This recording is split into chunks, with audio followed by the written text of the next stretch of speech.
Okay, before I even play the intro, let's get this out of the way. This video is not excusing pay-to-win loot boxes. Those type of systems are shitty, and game companies that think they're alright are also shitty. That being said, this video is for people who think everything wrong with the games industry will be fixed by banning loot boxes, and I have to disagree.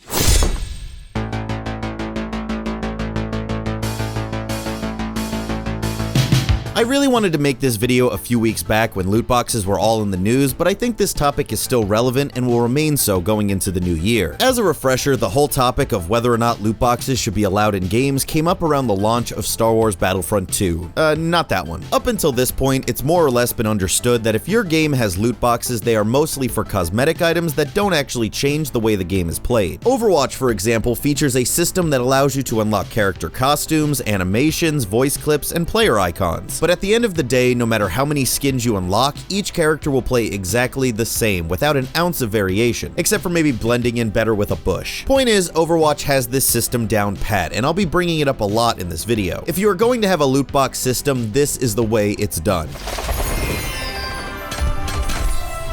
So what did Battlefront 2, not that one, do that was so egregious? Well, it was really just a tiny tweak, but one that had huge implications not only in this game, but for trends of the industry as well. Battlefront 2, not that one, has a system to unlock cards to augment your character, and some of these cards are tied to the effectiveness of weapons and vehicles. So while the boxes might be random in their contents, if players with the money to spare buy more, they have a chance of being stronger than others.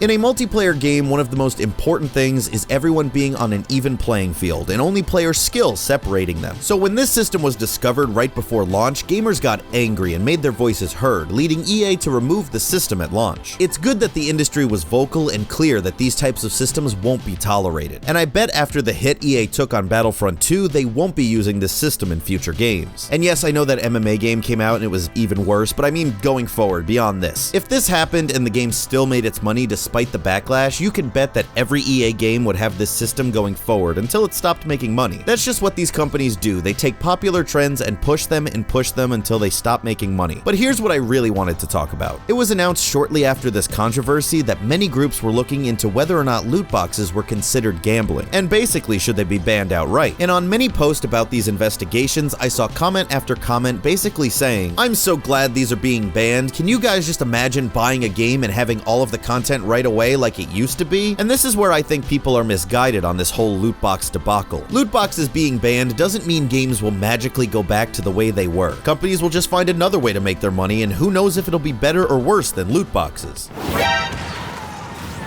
Now here's the part of the video where I start to sound like I'm defending loot boxes, but please hear me out. Game companies are always trying to make more money. This is the way of a company, this is the way the world works. Some are trying to make money for their own selfish reasons, but some companies are just trying to survive in an increasingly expensive and competitive market. We can debate whether or not games need to have top-of-the-line graphics to be successful, just look at Minecraft, but in the AAA games market, this has mostly been true.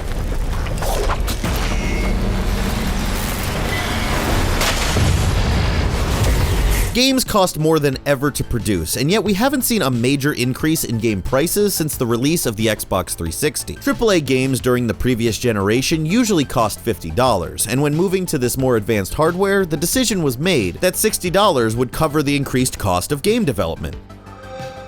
That was 11 years ago, and yet I still go to the store or digitally download a game for the same price. So how have games remained so cheap despite development costs continuing to rise? Well, first we saw the introduction of DLC in games, providing additional content and making a few extra bucks on the back end. This trend continues today and has given us tons of worthwhile add-ons for some of our favorite games, but it also led to the introduction of season passes. Is this real life? A few years ago, every game on the planet had a season pass bolted onto it. While they somewhat made sense in multiplayer games where many players would have just picked up the map packs anyways, it hardly made sense for single-player games that just wanted more money up front. But season passes as a trend have ironically passed, only remaining in some multiplayer-focused games. Then we saw microtransactions being shoved into everything, basically being even smaller cut-up bites of DLC. And again, game companies began shoving them into every game they could until it made absolutely no sense anymore. Game companies have also dabbled in the idea of making multiplayer-only games, keeping costs down by basically making half of a game for $60. But then people usually freak out. Battlefront 1 was one of those games, so Battlefront 2, not that one, added a campaign along with the multiplayer portion, and is it any wonder they were trying to find a way to make more money? Now we are seeing this trend of loot boxes, where players can earn in-game content randomly by either earning them from gameplay or purchasing them with real money. When done right in a manner that doesn't provide benefits for players with bigger pockets, it can be a very beneficial system for a game and its community. Dare I say the most player-friendly trend so far? When done right? Wink. So with DLC, you got what you paid for, most of the time. If a player paid, they got content, simple. But then you have loot boxes that actually provide a benefit to players that never put a dime in after purchasing the game. There are people out there with disposable income that enjoy getting these loot boxes. I don't personally buy many myself, but if people want to and the game is fairly balanced and rewards players that put in the time, go for it. So what I saw in these comment sections was basically a witch hunt for any game that has loot boxes. But when they are done right, they can benefit everyone. Let me explain. The other night on stream, check out my Twitch stream if you haven't, one of my very sexy viewers gifted me 50 loot boxes in Overwatch. 50. Jesus. Mean! No! Mean! Oh my god!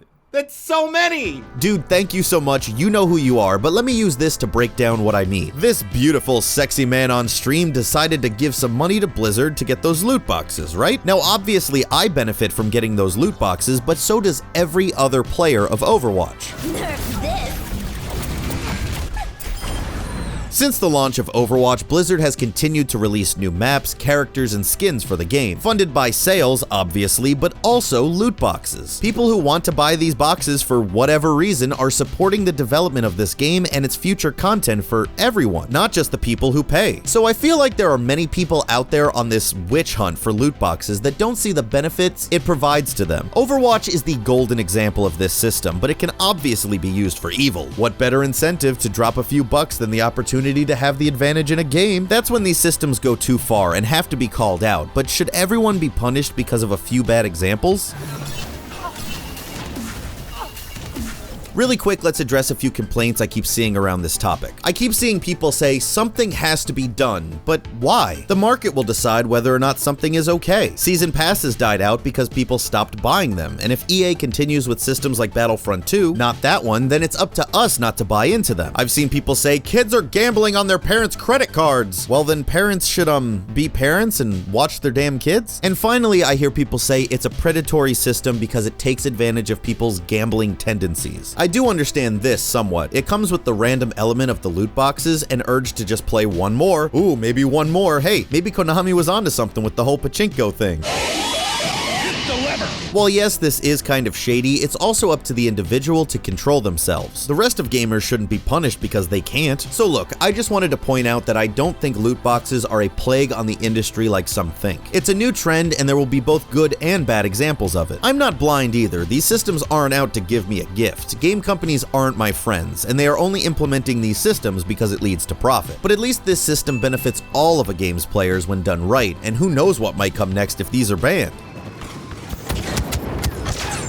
Look, if people want all of these things to go away, microtransactions, multiplayer-only $60 games, loot boxes, whatever, then I just have to ask, are you ready to pay $100 for every AAA game? What? The average price of a AAA game should have gone way up by now, but prices have remained the same by either cutting content or supplementing it with these money-making trends. We can't have both. If these systems go away, companies won't just put the content in the game out of the kindness of their hearts. Things will get cut or prices will go up, and I'm not saying I love either of those options, but I'm just trying to be real with how the industry usually goes. Should loot boxes be banned? What will be the next big money-making trend? Only time can answer those questions. But for now, put down your pitchforks and speak with your wallet, the only thing the AAA games industry will actually listen to.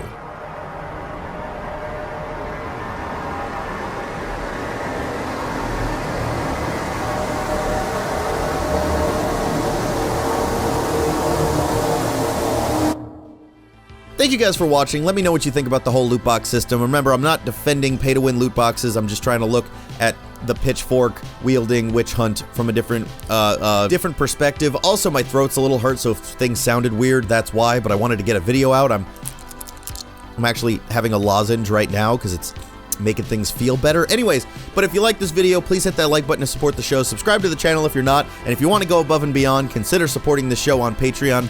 Thank you guys so much for watching. Here is a special thanks to everyone on Patreon who donated over $5. Drew Iterator Rick, thank you. Colleen Sikazoo, thank you.